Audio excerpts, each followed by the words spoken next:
あなたの風が止まったの。エデンズゼロを狙う理由は何なの？あの女は俺のものだ。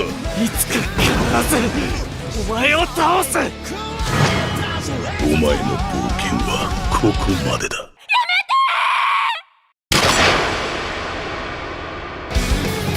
エデンズゼロ4月より放送開始。Mes amis, bonjour, bienvenue dans cette nouvelle vidéo dans laquelle je vais vous parler du nouveau trailer de l'animé Eden Zero. Ça y est, enfin, mon dieu, ça y est, il était temps que le Twitter officiel nous communique des trucs. Vous savez que je vous en aviez fait des petits shorts en mode des petits trailers popants de 10 secondes, etc. Il était temps, 1 minute 50 de trailer, ça nous donne enfin un aperçu très global sur le contenu, sur la réal, sur pas mal de choses, sur les nouveaux seiyuu, on va en parler aussi, hein, voilà, on a enfin les seiyuu des Element Force qui nous intéressaient et on va dire les termes, je vais pas me cacher parce que le but c'est quand même d'être transparent, d'être honnête. Je ne suis pas hype, voilà, ne crachons pas dessus, hein. Attention, mon but ça va pas être de cracher sur ce trailer ni de dire des trucs méchants, en tout état de cause je suis celui qui défend le plus souvent la série et qui le plus souvent dit également qu'il faut attendre la sortie des épisodes pour mieux juger, mais il y a quand même des choses qui sont très voyantes sur ce trailer, déjà en termes de qualité pure, en termes de direction artistique, en termes de réal, en termes de pas mal de choses, en termes de photographie également, c'est assez bof, voilà, on va en parler, hein, ça va être très bref, hein, mais le but c'est pas encore une fois de cracher dans la soupe et de dire des trucs qu'on ne verra peut-être pas dans les épisodes, étant donné que les passages qu'on a là, c'est que ce ne sont que des bouts d'épisodes, hein. Donc le but ça va être aussi de se faire un avis en y ajoutant les petits trailers qu'on avait eu auparavant, qui ne sont pas dedans en plus, hein. Alors il y a des scènes qui ont été rallongées, des scènes de combat. Donc voilà, je pense que vous devez être surpris, hein. Bon, ceux qui sont sur Twitter, non, hein. Mais les gens d'aujourd'hui doivent être, en tout cas pour ceux qui regardent cette vidéo, doivent être surpris de ne pas me voir sauter de joie. Ouais, je suis étonnamment moi-même surpris de ne pas être aussi hype que je l'attendais. Peut-être parce que je lis le manga, peut-être que c'est le changement de réal, hein. Ça passe de Toshinori, ça passe plutôt de Yuji Suzuki à Toshinori Watanabe, qui a fait beaucoup de bruit ces derniers mois quand il est passé réalisateur sur cette série. Je vais lui donner sa chance, ça n'empêche pas qu'on va quand même déguster cette saison 2, hein, mais il y a des trucs qui me sautent à l'œil comme ça quand je vois le trailer, qui ne me donnent mais alors pas du tout confiance, hein. Et on a aussi l'opening aussi, hein. On va en parler, bon c'est très rapide, mais c'est Takanori Nishizawa qui reprend la main après avoir fait le premier opening de la série. Il revient avec son nouveau titre Never Say Never. Je suis mitigé, voilà, étonnamment, il y en a qui vont être tout de suite accrochés dedans, il y en a qui vont être tout de suite en mode c'est une masterclass et tout, ça m'arrive souvent, et il y en a, ça arrive, où je suis un peu plus, voilà, il va falloir que je l'écoute une fois, 2 fois, le clip va être aussi déterminant, hein, sur mon appréciation de l'opening ou pas. Jusqu'à maintenant, les 2 openings d'Eden Zero, j'ai été comblé. Là je suis un peu plus réticent, ça veut pas dire que je vais pas l'écouter, c'est très souvent ça, hein. On est un peu bizarroïde quand on l'écoute la première fois, et puis une fois qu'on l'a écouté 1 fois, 2 fois, 3 fois, 4 fois, 5 fois, on est comblé, on l'écoute à chaque fois, on l'écoute 10 fois par jour. Donc voilà, je vais pas jeter la pierre à Takanori Nishizawa, hein. De toute façon il chante très bien et j'ai beaucoup kiffé Eden Zero, le premier opening de la série. Mais voilà, donc le contenu, bon ça se concentre très énormément, hein, même 100% sur l'arc Belial Gore, sur le combat avec sur la rencontre avec Drakenjo, sur le combat contre les Element Force, donc Faye, Daichi, Laguna et évidemment Clean, hein. Sur tous les différents combats, on a un aperçu des affrontements de nos membres de l'Eden Zero contre ces étoiles, enfin contre ces membres, hein, des Element Force. Ça spoil tout, hein, ça spoil littéralement tout. On a même la scène de fin avec le Shiki chapitre 83, hein, le chapitre qui nous a retourné quand on a lu le manga. Voilà, ça spoil beaucoup. Déjà qu'il y avait le premier trailer à la toute fin de la saison 1 qui avait déjà spoilé ce passage, il le respoil une seconde fois. Déjà, ils ont pas compris. On sait qu'au Japon, c'est comme ça, hein, la barrière du spoil, ils s'en battent les couilles, hein. Les Japonais, ils s'en battent les couilles du spoil.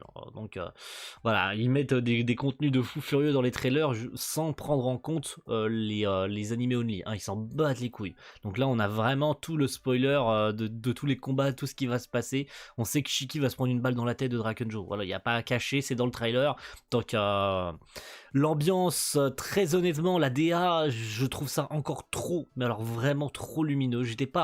J'ai rien dit pour la première saison parce que c'était l'entrée dans l'univers, le truc, blablabla, le début de l'aventure. Là, on entre dans quelque chose de bien plus sombre, donc il fallait donner un ton bien plus sombre à la réalisation. C'est ça qui commence déjà à me causer le plus de problèmes. Je trouve que la réal est encore trop... C'était déjà un problème pour beaucoup d'entre vous et beaucoup de gens qui avaient regardé la première saison et qui étaient en parallèle lecteurs du manga ou qui étaient passés au manga après en disant mais la réal de la saison 1 est beaucoup trop éclairé, beaucoup trop friendly couleurs, trop de couleurs, etc. C'est beaucoup trop lumineux. Là, cette saison 2, elle est encore beaucoup trop, en fait, hein, à mon sens. Hein. Je trouve ça aurait mérité un ton bien plus dark. On entre dans un lieu, quand même, où les membres de l'Eden Zero vont subir des choses assez horribles. Hein. On pense au combat de Rebecca contre Daichi, qui se retrouve... Bon, j'attends ce passage avec impatience dans l'animé, pour la simple et bonne raison que censure. Et il y a de fortes chances que la saison 2 soit censurée autant que la première, donc la scène avec... vous voyez de quelle scène je parle, hein, la fameuse scène où on découvre quelqu'un ensanglanté dans sa cellule. Je pense que ça sera censuré. Déjà, soyons sûrs, cette scène sera très probablement, quasiment même, il est certain, sûr et certain, et ça sera dommage, on s'en plaindra. De toute façon, on s'en plaindra, que cette scène soit coupée. Ou carrément, genre, même pas montrée. Soit on censure le sang, on ne met pas de sang. Je pense qu'il n'y aura pas de sang. Soit il n'y a pas de sang, soit la scène est coupée. Je pense que ça sera comme ça. Alors que normalement dans le manga, elle baigne dans son sang, littéralement. Hein. Elle a été torturée à mort. Mais je pense que le sang sera soit censuré, il n'y aura pas de sang du tout, soit la scène sera coupée tellement c'est sanglant en fait. Donc il y aura une déception de plus par rapport à ça. Ce n'est évidemment pas le montrer dans le trailer pour nous garder le suspense.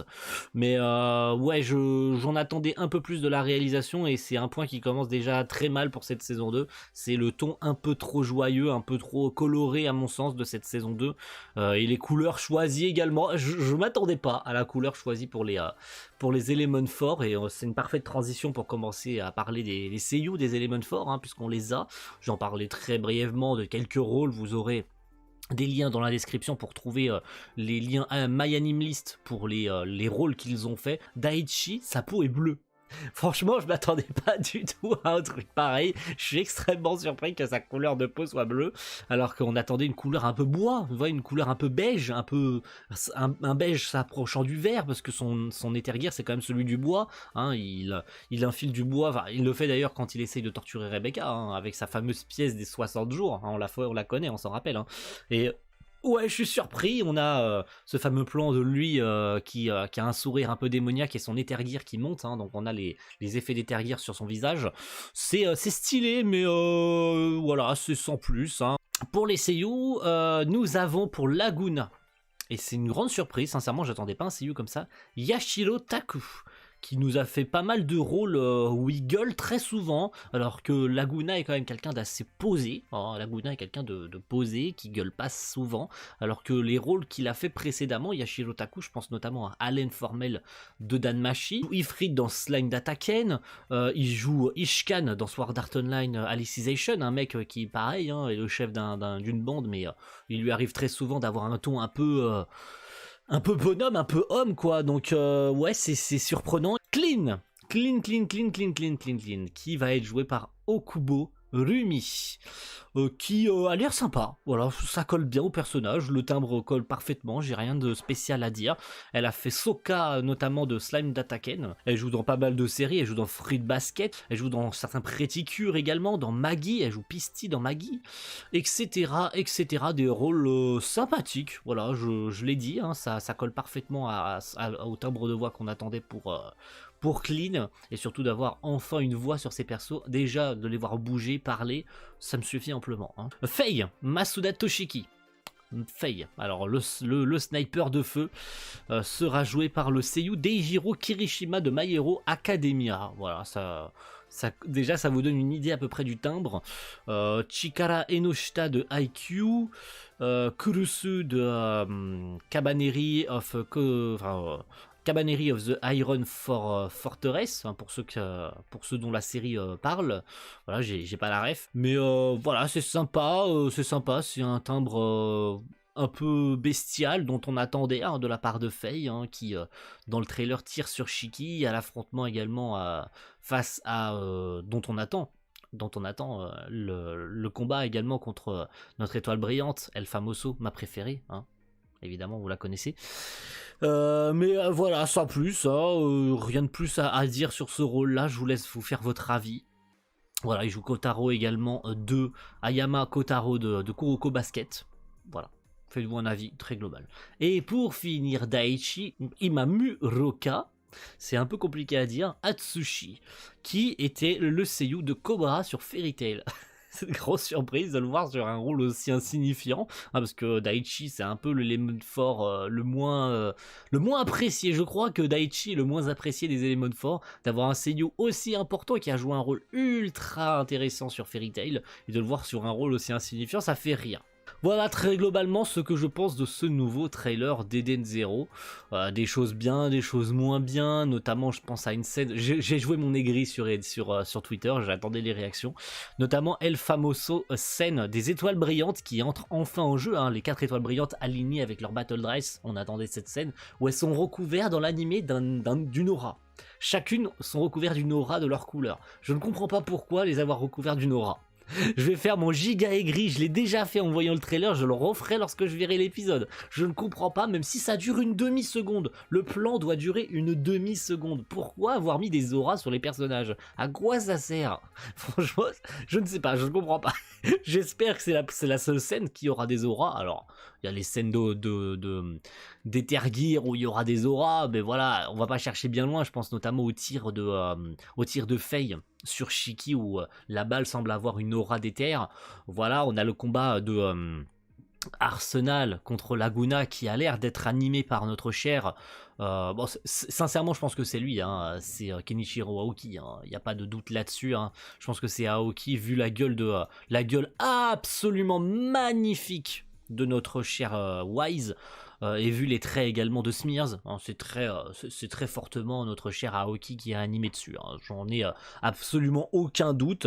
Et puis on revient sur certaines scènes qu'on connaissait déjà, notamment la transformation en overdrive de Shiki, donc j'avais fait un petit post sur Twitter qui vient du chapitre 80, je crois, hein, chapitre 80, donc juste avant le drame, voilà, où Shiki nous montre une nouvelle fois son overdrive, prémisse de l'overdrive, et on voit également un aperçu de l'overdrive de notre cher et tendre Drakenjo, voilà, qui nous dit voilà, ça c'est le véritable overdrive, le fameux plan, hein, on l'attendait, hein, avec également une aura autour de lui. Je vais faire mon giga aigri. Pourtant, je suis pas un aigri de One Piece ou quoi que ce soit, hein, contrairement à ce que certains pourraient penser. Je suis pas le genre de mec qui se plaint tous les dimanches comme certains sur One Piece ou quoi, hein, sur les auras. J'en ai rien à secouer. Mais là, on parle d'une série que j'aime. Pourquoi changer de... Bah, c'est la Real qui a choisi certainement ce trait-là. Hein, et c'est juste sur des plans d'une demi-seconde. Voilà, je vais pas chercher plus loin. Je vais pas vous casser les couilles pour ça. Mais disons que voilà, j'ai envie de jouer mon aigri sur ce genre de plan qui me semble pas forcément nécessaire. Et puis évidemment pour terminer le fameux coup de flingue dans la tête, hein, ça termine sur ça et évidemment la phrase de Rebecca centrée sur son œil et ses larmes qui dit Shiki s'il te plaît réveille-toi, dis quelque chose. Et ça termine sur ça avec la date officielle. Ça avait déjà leaké depuis quelques jours, hein, puisque je pense que Sugoi Light avait la date avant tout le monde et avait vu la date avant tout le monde grâce au trailer, hein, puisque finalement ça vient se confirmer avec ce trailer là. 1er avril 2023. Voilà. On attendait et c'est officiel, 1er avril. Voilà. En tout cas, merci à tous d'avoir suivi cette vidéo. Elle sortira quasiment dans quelques minutes. Là, je vais faire le montage et elle sort dans quelques minutes. Comme ça, vous aurez le temps de déguster cette vidéo-là ce matin et la réaction cet après-midi du manga que je vais m'empresser de faire juste après cette vidéo. J'ai déjà monté celle-ci, la mettre en ligne, puis je tournerai la réaction de l'animé. Du manga, pardon. Excusez-moi. C'est une petite journée Eden Zero. Vous avez le trailer de l'animé le matin et le manga l'après-midi. Vous vous régalez aujourd'hui sur Eden Zero. Ouais. Allez, merci à tous et rendez-vous la semaine prochaine. Oula, non. Là, on s'approche de l'animé quand même. Hein. On est à moins de 2 mois de l'animé. Donc, soit il y aura encore des petits trailers qui vont pop, des petits trucs, des machins. Mais voilà, je pense qu'on a suffisamment d'images pour se faire une idée de la gueule de la série. On verra bien ce que ça donnera. On va profiter et puis on verra bien. Hein, voilà. Merci à tous et rendez-vous très vite pour l'animé. Pour l'animé, tout simplement. Allez, ciao tout le monde. Bye.